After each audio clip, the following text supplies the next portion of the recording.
Valanchery Vendalur school പടിയിലെ മദ്രസ ഉദ്ഘാടനവും ദുആ സമ്മേളനവും വിപുലമായി സംഘടിപ്പിച്ചു. ചടങ്ങ് സമസ്ത കേരള ജമിയത്തുൽ ഉലമ പ്രസിഡന്റ് ജിഫ്രി മുത്തുക്കോയ തങ്ങൾ ഉദ്ഘാടനം ചെയ്തു.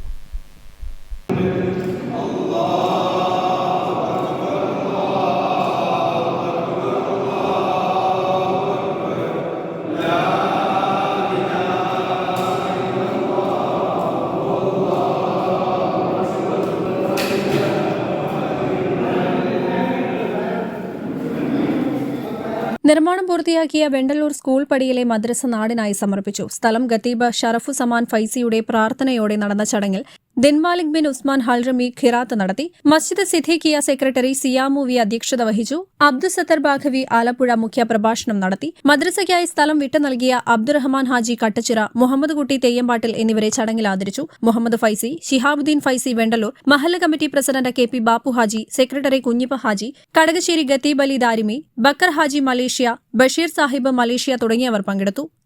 News bureau, Valanchery.